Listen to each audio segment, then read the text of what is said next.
Hello and welcome to another episode of Medicine Mondays. I am yours truly, Dr. Pierre, your favorite board-certified internist, the host of Medicine Mondays, the part of your Empower Yourself for Better Health series. Dr. Pierre's Health Checks, that's our other YouTube channel. That's where we kind of answer questions in 1 minute or less. And now our new YouTube show, Real Physician Reacts, that comes on Thursday evenings. Today, we are going to talk about Pfizer getting officially approved for FDA status to administer their COVID-19 vaccines for those ages 16 and up.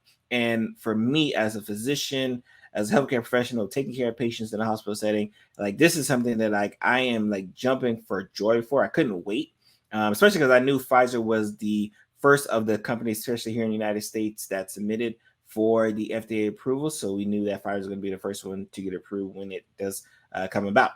And it's such a, and those may be wondering, well, why can I give Pfizer to 12-year-olds, but the FDA says you can only give it a 16, right? Which is all very good questions. The question we want to know is how do we get to this point here where we have the official FDA approval? What had to occur for us to get this FDA approval? And really, more importantly, what is next for a lot of different reasons? Because I think a lot of things are about to change now that we have our first vaccine that is, again, gets the stamp of approval from the FDA. So I want to kind of read the FDA statement for you guys, just so you guys can get an idea of just how significant the decision was, and obviously what did the FDA think about Pfizer when it made its decision. The FDA's approval of this vaccine is a milestone as we continue to battle the COVID-19 pandemic.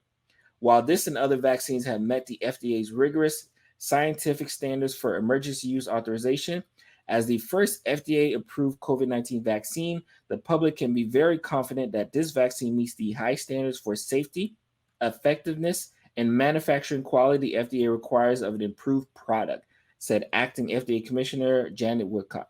So again, what I love about that, right, is because it answers a lot of questions that I know people are having. What did they do to approve it? What did Pfizer have to say? What did Pfizer have to provide for them to say, you know what, we think that, yes, we can give our stamp of approval? So for the initial phase, right, the emergency use authorization that Pfizer, that Johnson & Johnson, that Moderna currently had, they said that, you know what, because of the public health demand and things being so dire, aka a pandemic, we're going to look at your safety data, what you have now at that time, right? And again, by the time at the time we mentioned it was 43,000 patients, about 40 plus thousand patients in the Pfizer studies, 30,000 plus in Moderna studies, another 30,000 plus in the Johnson & Johnson. So it was a good amount of people.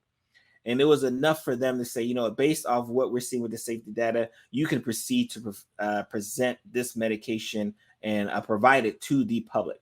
And that's what's been going on for all of this time. Again, Pfizer and Moderna both came out around December, especially for healthcare professionals, December of 2020. And then Johnson & Johnson came out a few months later after that. So we've been able to give it to the public.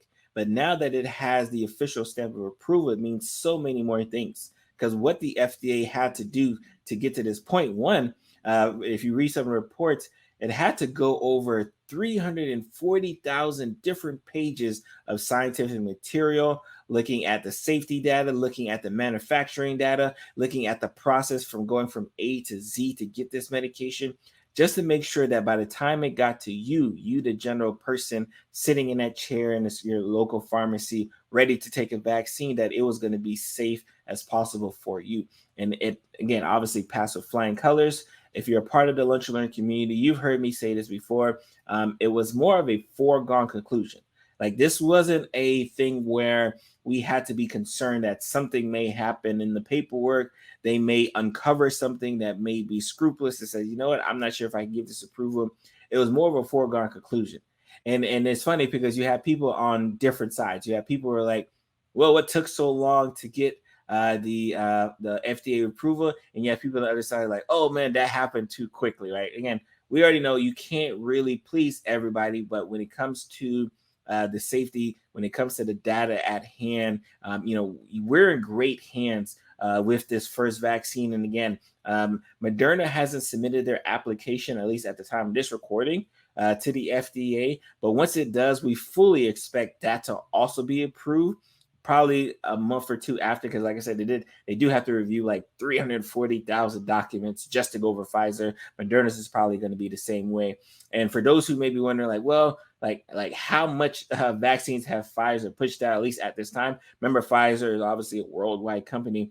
At the time I'm recording this, they have pushed out 1.3 billion. Yes, that is billion with a B. 1.3 billion doses have been delivered of the Pfizer vaccines, which tells me that there's a lot of data that they had to be able to pull and go through to say, like, yes, like based off what we're seeing here, the benefit of getting this vaccine, which is again the vaccine name, it's a funny name, so I don't want to mess it up. Comirnaty for us, that's the official brand name of Pfizer. For us to get to that point says that enough people have had it. We've seen the side effect, we've seen the adverse reactions, and we are extremely comfortable that it is ready for the public. So as we get to this point where it's the day after, right? The day after the FDA approval, what does that mean for a lot of people? For one, right? So if you're 16 above, that means that, yes, you now have a drug that is approved by the government in the official stamp of approval to say it is safe to take because we believe the benefits far outweigh the risks. Right. And again, obviously, if you're a Lunch Alert community member, I've been screaming this from the rooftop. It definitely is. But what it also means, right, especially when you're starting to see it now and pretty early, you're now going to start having employers really across the country start saying like, hey, there is a viable option out there to protect us from this pandemic, right? Again, we're not going to spend this show talking about COVID-19. I got plenty of episodes that you can go back and talk about that. Delta variant, plenty of episodes where you can go and talk about that. But what we're going to talk about is the fact that the government is saying, yes, there's a stamp of approval. It's now no longer under an emergency use status. It is it's official, it's fledged. Like I said, it has its own name. It's ready to go.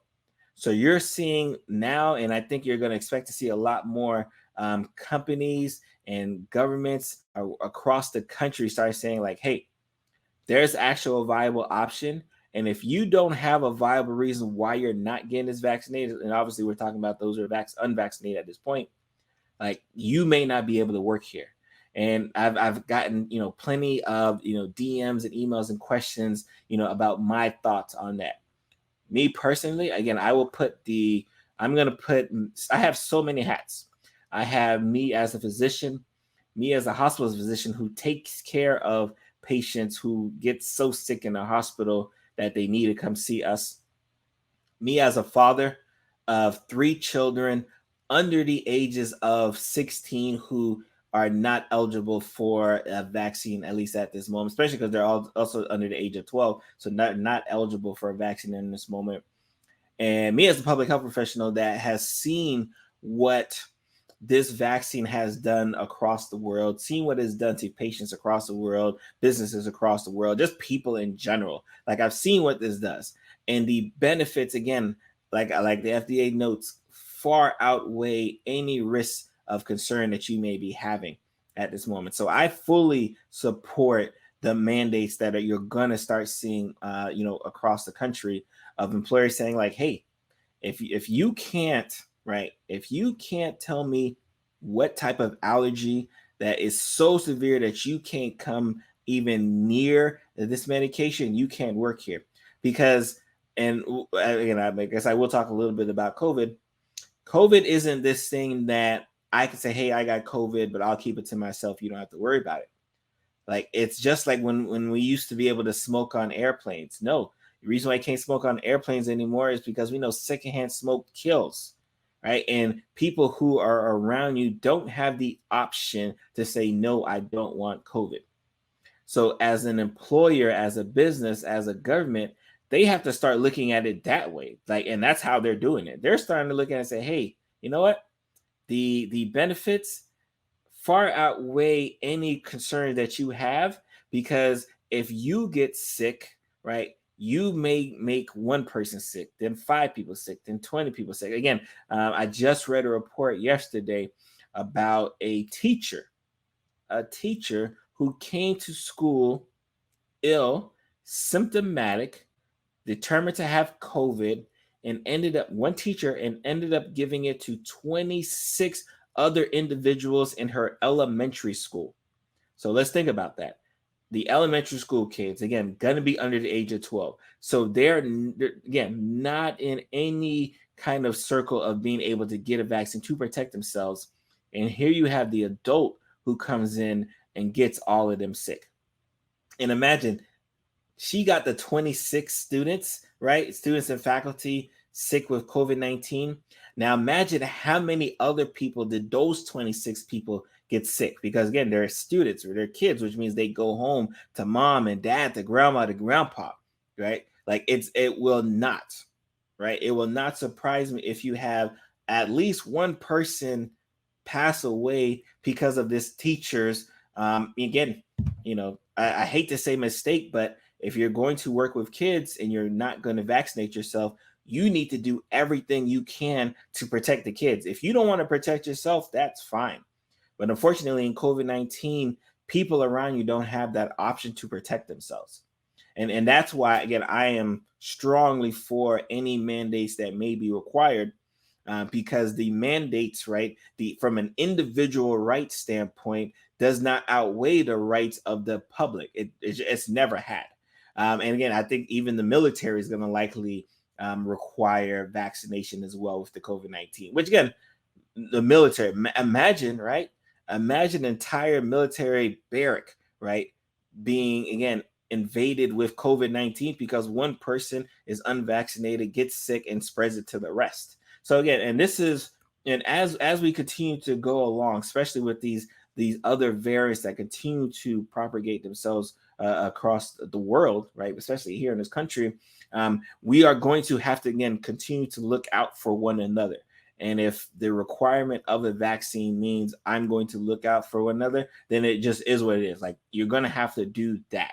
And like I said, it's, again, just exciting news. Obviously, again, I didn't want to get on that soapbox. I just wanted to kind of, again, champion my level of support for this vaccine.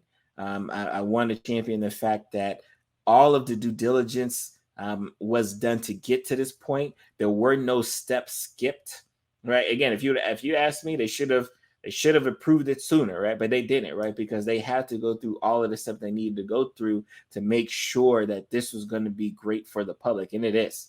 And when Moderna finally fills out their application, they will also be approved. When Johnson & Johnson fills out their application, they will also be approved, right? Again, these are more foregone conclusions. But again, just because they're approved, right? Because I saw, I follow a couple of people online, and it's some conspiracy people, again, which may sound crazy, but sometimes I like to see what the other side is thinking. It just is what it is. I like seeing what the other side is thinking. And they posted one meme about how it isn't officially FDA approved, and they were trying to nitpick some of the words, but obviously that was false. I saw another meme that someone else I followed posted that said, like, no, look, like they're still doing subsequent studies after the fact now, and clearly that tells me a person does not realize the process of FDA approval. Just because on August 23rd the FDA says you are approved does not mean that they stop looking at your numbers, right? So it is not only is customary, but it's actually a requirement to continue to look at safety data for years on end after you do FDA approval. Like, when you've heard of things being recalled, why? It's because studies come out later after the initial FDA approval that say, we need to pull this back. Right now, again, do I foresee this happening to this vaccine and the others? No, but I do think when you see that, right, when you see, again, when we talked about this misinformation, disinformation, when you see that type of misinformation, right, it becomes concerning, because someone who does not realize that that's standard operations to continue looking at the study, to continue having study and safety measures after the official FDA approval, right, that's kind of scary, right? And again, if you don't know, you're going to be worried, like, oh my God, they FDA approved it, but they still have to look at it, right? Like, It just is what it is, right? So don't be that person, right? Like, especially if you're listening or watching this, like, don't be that person who is misinformed on the entire process of how we got here. Understanding that, again, as I speak, FDA approval 16 and up for the Pfizer vaccine. If you're 12 to 15, you can still get the Pfizer vaccine, but it's still under the that emergency use authorization. So again, and the reason why is because they still need the data, they still need the numbers, because again, not too many people between 12 and 15 got it, right? So they have to see as more and more people got it, just to make sure that those safety measures continue to hold up before even that age bracket gets FDA approved. And you may be asking, and I am a father of 3. I have kids who are under the 12, and I am patiently waiting for data to come out to see, because they're, especially Pfizer is looking at kids 5 to 12. So I'm currently, again, I am patiently waiting to see what those numbers resemble as well, too, to see if this is something that, I'm going to be able to recommend for my children to get to protect themselves, right? Because again, that example I pointed out, you can have a teacher, you can have a school employee, you can have someone, an adult, right, who's around them at school, again, not get vaccinated for their reasons, right, and then end up getting my kids sick, right? And if there's a chance that I can protect them, I'm going to do that as well. So again, just great news all across the board. FDA approval for Pfizer. Be on the lookout for Moderna. Again, I'll do another episode once Moderna comes about, but understand this is an extremely safe drug. Understand that the FDA has looked over, again, pounds and pounds of data. Again, 340,000 pages. Obviously, they didn't do it by themselves, but looks at pounds of data, looks at the manufacturer, looks at the whole process to make sure that the quality product that you get is safe for you, safe for your family. And again, be on the lookout. Moderna will be here soon. Johnson & Johnson will probably follow after that, whenever they kind of turn their application in to get these things started. Remember, protect yourself, wear your mask, get vaccinated, socially distance as much as possible. I am yours truly, Dr. Barry Pierre, and I'm going to see you guys next week.